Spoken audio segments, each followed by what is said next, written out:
Assalamualaikum warahmatullahi wabarakatuh. Bismillahi masyaallah la yasuqul khaira illallah. Bismillahi masyaallah la yasrifu su'a illallah. Bismillahi masyaallah makana min ni'matin faminallah. Bismillahi masyaallah la haula wala quwwata illa billah. Alhamdulillahi rabbil alamin. Nahmaduhu wa nasta'inuhu wa nastaghfiruh wa na'udzu billahi min syururi anfusina wa min sayyiati a'malina. May yahdihillahu fala mudilla lahu wa may yudlilhu fala hadiyalah. Asyhadu an la ilaha illallah wa asyhadu anna Muhammadan abduhu wa rasuluhu la nabiyya ba'dah. Allahumma salli wa sallim ala habibina wa syafi'ina wa qurrati a'yunina sayyidina Muhammadin sallallahu alaihi wasallam wa ala alihi wa ashabihi wa man tabi'ahum bi ihsanin ila yaumiddin. Wa ba'du, fa aqulu subhanaka la ilma lana illa ma 'allamtana innaka antal alimul hakim wa la haula wa la quwwata illa billahil aliyyil azim. Rabbi syrah li sadri wa yassir li amri wahlul 'uqdatam min lisani yafqahu qawli. Rabbi zidna ilma warzuqna fahma. Allahumma faqihna fid din wa 'allimna ta'wil.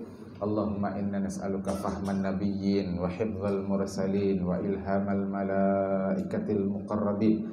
Allahumma aghnina bil ilmi wa zayyinna bil hilmi wa akrimna bit taqwa wa jammilna bil afiyati was salamah birahmatika ya arhamar rahimin. Allahumma anta rabbuna farzuqnal istiqamah. Amin ya Allah ya mujibas sa'ilin.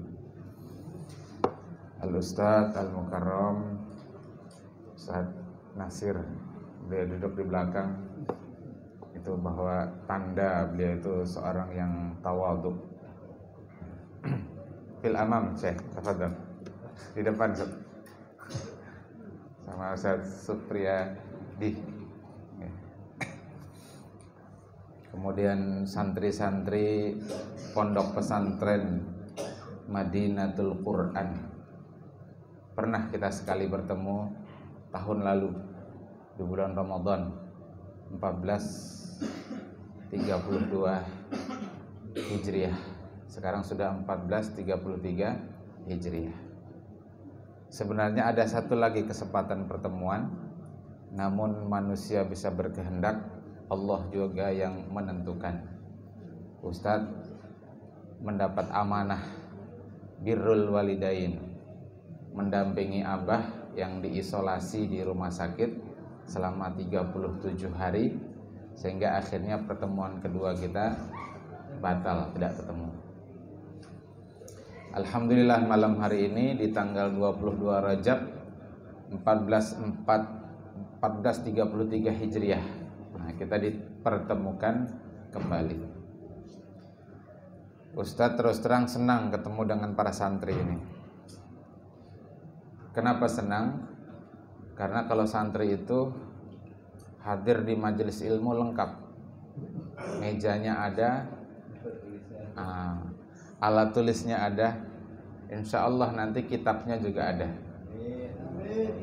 Karena tidaklah disebut muta'allim, tidaklah disebut pelajar kalau dia tidak pegang kitab, gitu. Dan ngaji kita ini juga ma'khudun minal kitab, diambil dari kitab. Itulah yang dibiasakan di pondok pesantren kami, Ma'had Darul Ma'arif. Dan mohon doa, ini Ustaz sedang membangun masjid, ruang kelas, asrama, kemudian apalagi tuh, asrama, ruang kelas, rumah Ustadz. Insya Allah tahun ini juga kita mulai launching. Nah, seluruh program kita manhajnya adalah ngaji kitab. Karena urf atau tradisi para ulama kita, salafus soleh, itu ngaji itu ya pakai kitab. Tidak disebut ngaji kalau tidak pegang kitab. Kalau tidak megang kitab itu namanya bukan muta'allim, tapi mustami', pendengar. Disebut muta'allim kalau dia membawa kitab. Kemudian menjaga adab ketika dalam taklim, termasuk adabnya dengan kitab. Di antara adab dengan kitab itu adalah ya seperti ini, ada mejanya. Jangan meletakkan kitab di lantai. Jangan meletakkan kitab lebih rendah dari lutut kita. Tahu lutut? Lintuhut. Tahu lintuhut? Dengkul. Kalau bahasa Arabnya rukbah. Ya, rukbah, lutut. Kemudian di antara adab terhadap kitab, dia tidak meletakkan qalam atau pulpennya di atas kitab. Lihat, ini bukan kitab tapi ya, buku tulis. Nah, kalau ini tidak apa-apa. Tapi nanti kalau sudah ada kitab, jangan meletakkan pulpen di atas kitab. Ini bagian ta'zim kita terhadap kitab. Karena di dalam kitab itulah termaktub ilmu. Kata Imam Asy-Syatibi dalam kitab Al-Muwafaqat, awalnya ilmu itu ada fi sudurir rajul. Ilmu itu awalnya ada di dada-dada para ulama. Tsumma yantaqilu ilal kutubi. Kemudian beralih pada kitab. Jadi apa yang ada di dada para ulama itu ditulis. Jadi ilmu yang ada pada para ulama itu berpindah kepada kitab.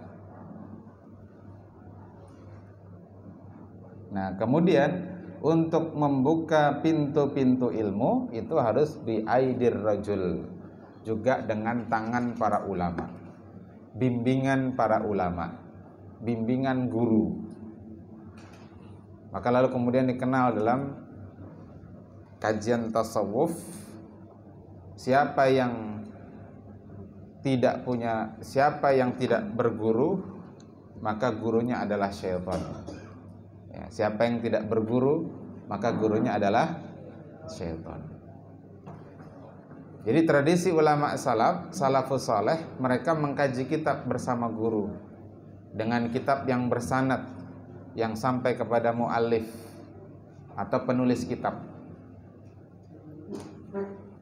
Jadi dia belajar dari gurunya, gurunya belajar dari gurunya, gurunya dari gurunya, terus sampai kepada pengarang kitab. Maka nanti ada tradisi ijazah, pengijazahan, supaya kemudian ilmu yang dikajinya itu bersanad. Untuk apa? Untuk memastikan atau untuk menjaga bahwa apa yang dipahami oleh murid itu mendekati apa yang dipahami oleh gurunya. Nah, begitu ya. Jadi mudah-mudahan untuk bulan selanjutnya sudah ada kitabnya. Nah, nanti yang berminat bisa didata, Ustaz. Ya, ini karena kita manhajnya adalah manhaj tradisi ulama salafus saleh, yakni mengkaji itu langsung dari kitabnya. Jadi ujar orang Banjar itu supaya kada ujarnya. Ujar siapa kam? Ujar guru ulun. Siapa guru pian? Siapalah kan ingat ngarannya nah. Ada MPD-nya calon doktor juga. Tapi kalau ada kitabnya, pian bisa langsung merujuk. Kitabnya adalah kitab Bidayatul Hidayah, karangan Hujjatul Islam Al-Imam Al-Ghazali. Nah, gitu. Jadi nanti kalau antum ngisi ceramah, ngasih kultum, jelas rujukannya di dalam kitab Bidayatul Hidayah, karangan Hujjatul Islam Al-Alim Al-Alamah Al-Imam Al-Ghazali rahimahullahu ta'ala. Jelas. Jadi bisa dipertanggungjawabkan. Nah, Ustadz juga mengkaji kitab ini dengan guru Ustadz. Guru Ustadz berguru dengan gurunya dan seterusnya sampai kepada Imam Al-Ghazali. Nah, ini penting, poin pertama yang mungkin perlu Ustadz sampaikan. Baik. Jadi tadi judul kitabnya adalah Bidayatul Hidayah. Bidayah itu artinya permulaan. Hidayah itu petunjuk. Jadi Bidayatul Hidayah, permulaan petunjuk. Kalau Imam Ibnu Katsir ada mengarang kitab judulnya Bidayah wan Nihayah, awal akhir. permulaan, akhirat. Jadi Imam Ibnu Katsir itu mengarang kitab tebal berjilid-jilid menceritakan tentang penciptaan alam semesta sampai nanti kejadian-kejadian di hari kiamat. Nah, ceritanya kan panjang itu. Mulai alam semesta diciptakan sampai alam semesta dihancurkan. Makanya kitabnya berjilid-jilid. Judul kitabnya Bidayah wan Nihayah. Permulaan dan akhir. Nah, kalau ini kitabnya Bidayatul Hidayah. Bidayah artinya permulaan, hidayah itu artinya petunjuk. Jadi bidayah diddul nihayah, ya, bidayah itu lawan dari nihayah. Kalau hidayah diddud dolalah. Petunjuk itu lawannya adalah dolalah, kesesatan. Nah, jadi maksud Imam Ghazali mengarang kitab ini adalah dengan mempelajari kitab ini kita mengetahui kunci-kunci meraih hidayah. Nanti disebut itu. Ada bidayah wa nihayah disebut juga di sini. Jadi ilmu itu awalnya, ilmu itu menjadi kunci dari diraihnya hidayah. Ilmu itu adalah awal dari amal. Ilmu itu adalah kunci dari ibadah. Nah, sah tidaknya satu ibadah ditentukan dari ilmu. Makanya sebagian ulama sebutkan, ya bahkan dia menisbatkan kepada Nabi, orang yang belajar satu ilmu itu lebih utama daripada dia mengerjakan amal-amal nafilah. Misalkan ini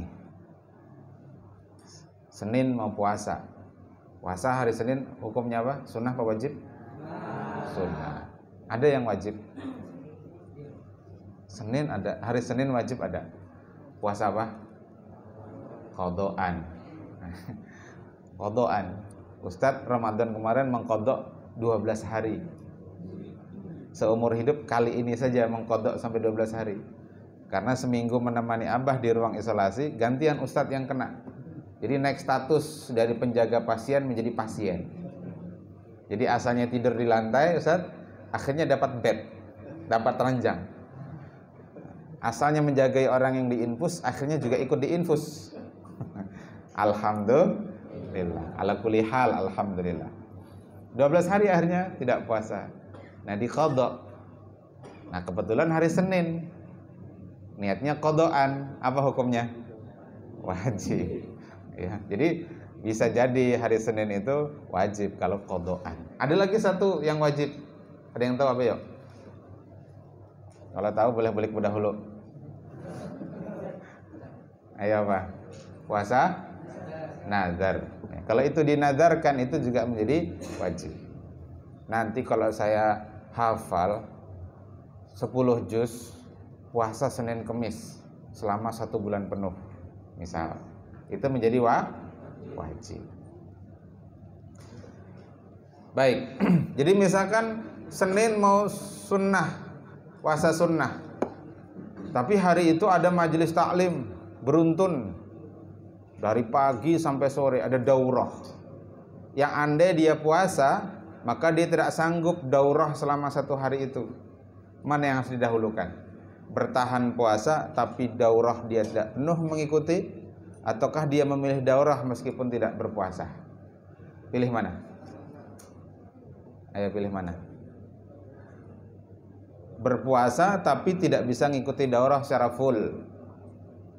Ikut daurah tapi dia tidak puasa. Pilih mana? Puasa hukumnya apa tadi? Ini puasa sunnah nih, yang wajib udah lewat nih. Puasanya sunnah. Nah, daurahnya wajib karena thalabul ilmi. Maka mana yang dahulukan? Daurah. Kalau bisa sih daurah sambil puasa, puasa sambil daurah, gitu ya. Jadi antara thalabul ilmi dengan saumnya tidak berbenturan. Tapi ini kasusnya, dia kalau duduk seharianan nggak sanggup dia kalau berpuasa. Nah, maka dalam kondisi seperti ini dia boleh ya meninggalkan puasa. Afdal dia untuk memilih daurah. Karena tadi thalabul ilmi hukumnya wajib. Baik, kita mulai. Dalam tradisi ulama, tradisi di pesantren, kalau membaca kitab itu kita mengirimkan doa ya kepada muallif. Muallif itu penyusun, penulis, bisa disebut muallif, bisa disebut musannif. Apa tadi? Muallif atau musannif. Memang nanti ada sedikit perbedaan, tapi sementara kita anggap sama saja. Jadi biasanya kalau tradisi guru kami sebelum memulai majelis kita kirimkan doa. Pertama doa untuk diri kita sendiri, Allahumma ighfir lana. Kemudian doa untuk kedua orang tua kita, wali walidina. Kemudian wali jami'i masyaikhina ila muntaha sanadihi. Kemudian untuk seluruh guru-guru kami, syekh-syekh kami sampai ke ujung sanadnya. Jadi ini kita ngaji kitab Bidayatul Hidayah, ulun dari guru ulun dari gurunya, dan seterusnya sampai Imam Al-Ghazali. Kita doakan. Nah, baru kepada wali jami'il muslimin wal muslimat. Lalu kita kirimkan lahum al-Fatihah. Ya. Allahumma ighfir lana wa li walidina wa li jami'i masyaikhina ila muntaha sanadihi, khususan di Imam Al-Ghazali wali jami'il muslimin wal muslimat syai'ul lillah lahum al-Fatihah. A'udzubillahi minasyaitonir rajim. Bismillahirrahmanirrahim. Alhamdulillahirabbil alamin arrahmanir rahim maliki yaumiddin. Iyyaka na'budu wa iyyaka nasta'in. Ihdinas siratal mustaqim. Siratal ladzina an'amta 'alaihim ghairil maghdubi 'alaihim waladdallin. Kemudian yang kedua, ketika kita akan membaca kitab, ini tradisi juga di pesantren, ya. Bacalah qalal musannifu. Apa tadi? Qalal musannifu. Telah berkata pengarang kitab. Nah, kalau guru kami mengatakan kalau musannifu itu umum, supaya kita itu hafal namanya, karena kadang santri hafal judul kitabnya tapi tidak hafal namanya. Nah, supaya hafal namanya, sebut namanya. Jadi bukan hanya qalal musannifu fi kitabihi, tapi qalal musannifu baru sebut al-Imam Al-Ghazali fi kitabihi. Nah, di dalam kitabnya. Nah, baru sebut lagi kitabnya. Apa tadi nama kitabnya? Bidayatil Hidayah. Jadi supaya kita hafal nama musannif atau pengarang kitab sekaligus hafal judul kitabnya. Baru kita berdoa kepada Allah, wa nafa'anallahu bihi wa bi'ulumihi fid daraini. Amin. Nah, itu artinya mudah-mudahan Allah memberikan manfaat dengan keberadaan musannif, ya, dalam hal ini Imam Al-Ghazali, wa bi'ulumihi, dan dengan ilmu-ilmunya fid daraini, pada dua kampung, yakni kampung dunia dan kampung